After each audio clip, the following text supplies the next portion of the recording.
Daily Broadside to 818. Early this morning, I FaceTimed a girl who was flying at the time over Iceland. It's a crazy time to be alive if you really think about it. And I grew up with a TV that had UHF, which to this day no one knows what that stands for or what it does. It was fuzz for me every time I flipped to it. And then channel 1 through 13. That was it. And you had to get up and walk across the room and change the channel if you want something to happen differently than what you were currently watching. I knew people had console TVs, and you had to go over there, and my grandparents had one. You had to like alternate this big thing, this dial, and it would like move the satellite. Well, I don't think it was a satellite. It was just like rabbit ears or some crap on the roof. I don't know what it did. Nobody knows what it really did. But it's just crazy that now we've come far enough that you can like live stream someone's face 36,000 feet. It's just kind of crazy if you think about it.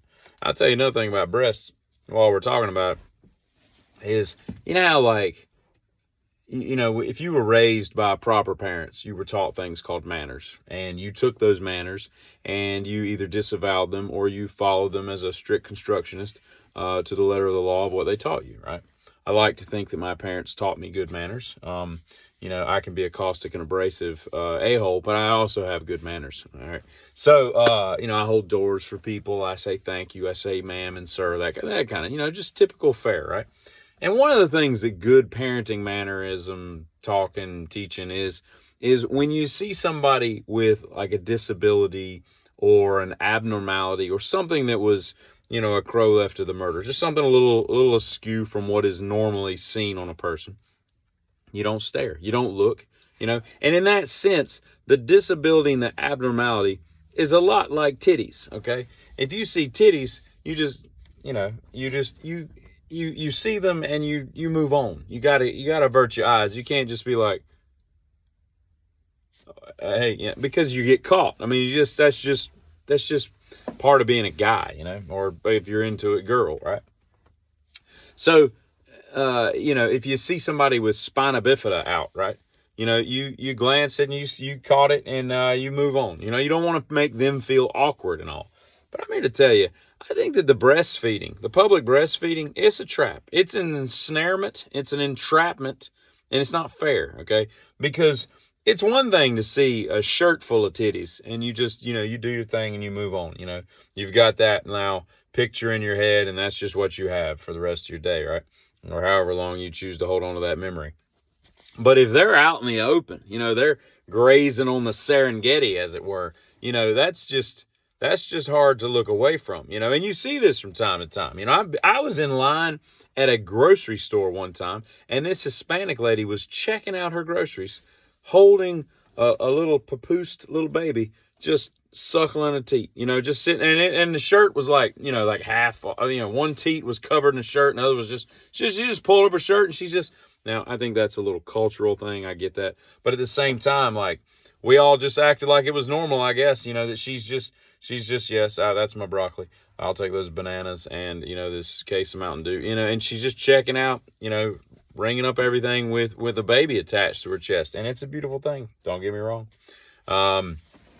But you can't expect men especially to be smart enough to look away from that, because when it's out, like I said, just, out in the open doing its thing, that's just an invitation to just stare. And that makes things awkward because it's like you got spina bifida on your chest, it's not right.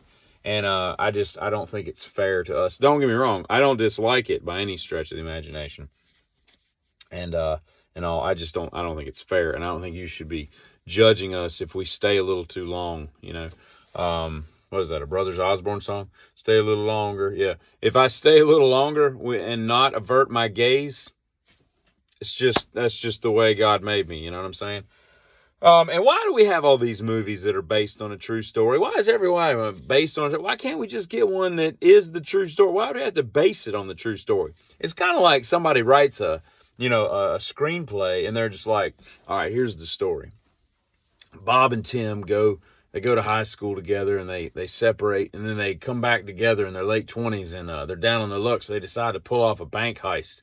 And here's what happens. This is actually based on a true story. So we're going to use the real names and all that stuff, but we're going to tweak a couple things about it so it's not exactly 100% like the story. And it's like, especially like biopics and stuff, like, make it be the true story. Like, is it because you can't get the full story? Like, because nobody really knows? Like, Natalie Wood, she got killed on a boat. Christopher Walken knows what's up. Is it because there were only 3 witnesses and none of them will really tell the story and some of them are dead? I don't know. I mean, what is the reason we're basing it on a true story? I feel like somebody wrote a movie or a screenplay about my life. They could just come and ask me. I'll be like, I'd say exactly what happened. We don't have to base anything on anything. We can base it on a true story. Maybe I'm misunderstanding what based on a true story is. I just feel like it should be just written. This is a true story. You know what I mean? I don't know. Maybe I have no idea what I'm talking about, and that's cool too. I'll tell you one thing that they should put under cars, and there's been thousands and thousands of cars made, right? I would love to have a Citroen. Once I learn how to pronounce it, Citroen. It's not Citroen. It's Citroen, I think. Little French car, ugly as hell, but they are so freaking cool and ahead of their time. I want one of the ones with that you can, like they had in European Vacation that Clark drove, where you can change the tire without a jack. It just lifts up hydraulically the tire. It's just a brilliant car, and they're hideous, but they're so cool, Anyway, why did I say that? Oh, so I don't really know what's under the hood of every car that's ever been made. So maybe somebody's done this before, but I just feel like there should be like a sticker under the car. And it needs to be about that big, okay? And it needs to say stuff like this. Coolant, Dex cool.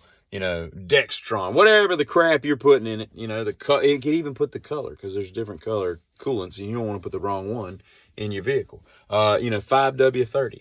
10W30, whatever. The oil pan bolt is a 14 millimeter. Just the things that, like, the main things that you need to have. Maybe the part number for a fuel filter or something. I hate it. It's owning multiple vehicles is great sometimes, but maintenance is a pain in the ass, because while I can pretty much tell you what bolts go where, and what I need to one of my cars, I've taken apart all the way down to the frame and put it back together. So I can work on that thing very easily because I know exactly what it takes to put it together. But others, like, you're like, oh, hell, what the hell? And it just sucks crawling under a car and then having to get out and go get a different socket. And I don't want to bring every tool I own under the car because it's just, I forget them and then they get lost. Anyway, I'm just saying, a nice little maintenance sticker would be a handy little thing to have. Okay, you put the serpentine belt diagram on there because we know we're going to need that later, or at least some do. Same thing, just put it right next to it. That's all I'm saying. Y'all have a good one. And don't breastfeed in public. Or do. That's fine too. Kitty.